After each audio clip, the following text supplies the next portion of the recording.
Ever wonder what really happens when two Hollywood legends go head-to-head? Robert Redford just broke his silence, revealing the actors he clashed with most throughout his career. Who were they? What went so wrong? And how did it spiral out of control? One thing's for sure, you'll be shocked by the names he'll never forget and never forgive.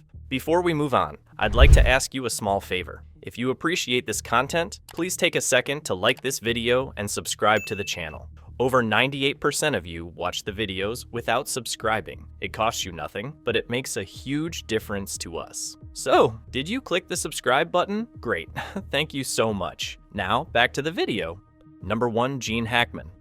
Robert Redford once described working with Gene Hackman as volatile, a single word that reflected an on-set dynamic filled with tension. Their collaboration on Downhill Racer brought together two brilliant but incompatible forces. Redford, always calculated and collaborative, approached every scene with careful precision. Hackman, on the other hand, favored a raw, confrontational energy that demanded control of the room. It didn't take long for their styles to clash.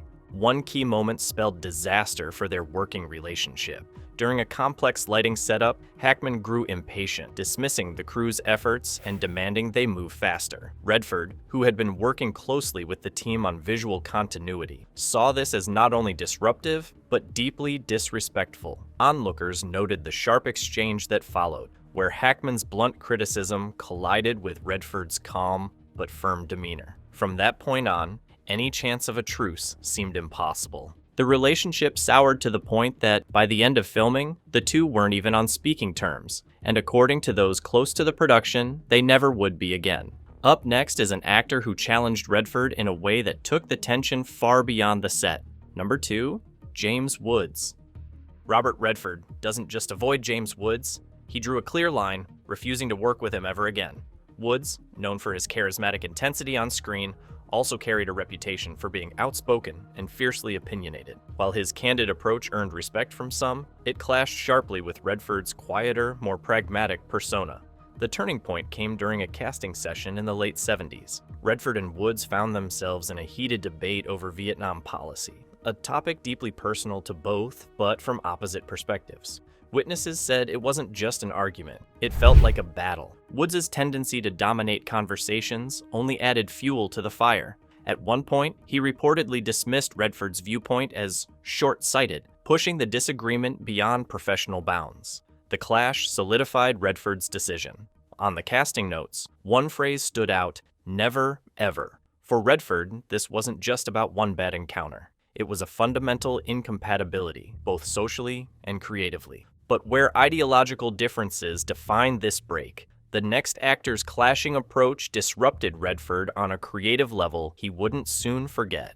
Number 3, Dustin Hoffman. Once was enough, Robert Redford reportedly said about working alongside Dustin Hoffman.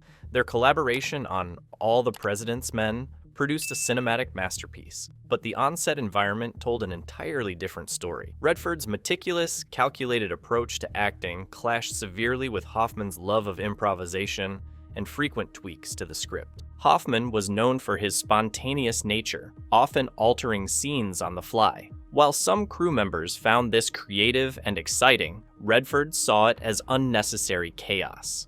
One notable incident involved a key dialogue exchange where Hoffman veered off script repeatedly, insisting on testing alternative lines during filming. Each deviation slowed the pace of production and required adjustments to the camera setup, frustrating Redford, who preferred a structured process. The atmosphere turned cold, with the tension between the two actors palpable as filming progressed. The disconnect ran so deep that Redford skipped major retrospectives and reunions celebrating the film, letting the project's legacy stand as it was.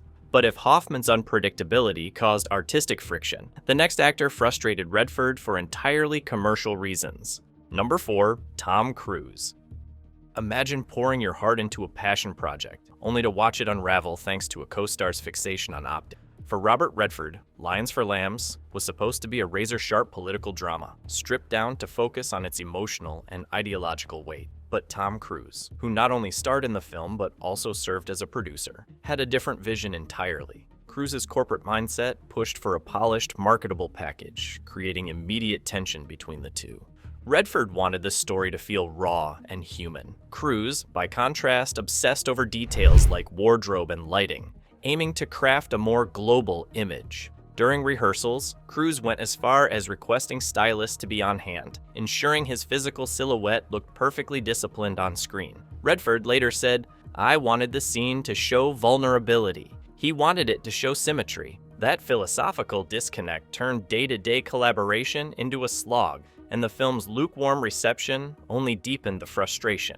After the project wrapped, Redford distanced himself entirely, calling it one of the most frustrating projects of my career. And the friction didn't end there. Cruise's business focus had overshadowed Redford's artistic goals, leading to a rift that would never be repaired. Redford cut ties completely, skipping press events and avoiding collaborations with Cruise ever again. But if Cruise brought a corporate-style control to their clash, the next person on this list frustrated Redford with an entirely different kind of obsession: perfection. Number 5. Faye Dunaway. Robert Redford once said that Faye Dunaway didn't trust anyone, not even him. That mistrust became a defining issue during their time together on 3 Days of the Condor, a taut thriller that relied heavily on their on-screen chemistry. Behind the scenes, however, her exacting standards were a source of constant friction. Dunaway, known for her fierce attention to detail, often requested last-minute rewrites, sometimes as late as the night before filming. This clashed sharply with Redford's preference to trust the script and the team. At one point, she demanded changes to a lighting setup mid-shoot, which had already been carefully adjusted for continuity. These kinds of interruptions slowed production and created a lingering tension between the leads. The conflict came to a head during a closed-door meeting with director Sidney Pollack. Dunaway challenged the emotional logic of her character in a key scene, prompting Redford to snap, "It's espionage, Faye, not Chekhov." Despite their difficulties off-screen, they pulled off a believable performance on camera. The next actor Redford clashed with, however, couldn't hide their creative differences so seamlessly. Number 6. Robert Duvall. For Robert Redford, working with Robert Duvall on The Natural was anything but harmonious. Their methods couldn't have been more different. Redford's structured, detail-oriented precision often clashed with Duvall's love for improvisation. This wasn't a mild difference in style, it was the foundation of their tension. Redford approached each scene with the big picture in mind, while Duvall seemed focused only on his own moments, frequently rewriting lines or throwing in last-minute ad-libs. Redford found this disruptive, especially when it pulled focus from the overarching tone of the film. The conflict hit its peak during a crucial confrontation scene. As Redford worked to shape an emotionally tight performance integral to the film's arc, Duvall continuously undermined the tension with sarcastic improvisations. Frustrated, Redford stopped the scene entirely and famously said, "It's not your movie." Duvall shot back with, "It's not anyone's until it's real." Their argument dragged on while the cameras rolled in awkward silence, leaving the crew stunned. Afterward, Redford described the experience as noise, not music, and they never worked together again. But his next falling out would cut even deeper. It was personal. Number 7. Paul Newman. Paul Newman and Robert Redford were Hollywood's golden duo, captivating audiences with their seamless chemistry in films like The Sting. On screen, they represented a perfect balance, the kind of partnership that legends are built on. But off-screen, their relationship during The Sting didn't mirror the camaraderie seen in front of the camera. As Newman took on more producer control, their dynamic began to shift, sparking subtle competition and unspoken tension. Newman's increased influence marked a turning point. He often sat in on meetings with studio executives, offering input on everything from casting to camera placement. To Redford, whose focus remained on artistic storytelling, this felt like a power imbalance. He once confided that Newman stopped being my co-star and started being my competition. The sense of collaboration that defined their earlier work gave way to quiet resentment as Redford began feeling overshadowed. Despite their impeccable on-screen partnership, the fracture behind the scenes proved too deep. Though cordial in public, they never worked together again. Even the strongest friendships, it seems, can falter under Hollywood's pressures. Even Hollywood legends like Robert Redford aren't immune to the challenges of creative clashes. Despite their talent, some pairings, as Redford himself admitted, only need to happen once. Whether it was Gene Hackman's intensity, Dustin Hoffman's improvisation, or Paul Newman's competitive streak, each strained relationship revealed the complexities beneath the glamour of Hollywood partnerships. These tensions shaped not just his films, but perhaps Redford himself. Which revelation caught you off guard? Let us know in the comments, and don't forget to like and subscribe for more behind-the-scenes insights. After all, every star has their shadows. What other untold stories are waiting to surface?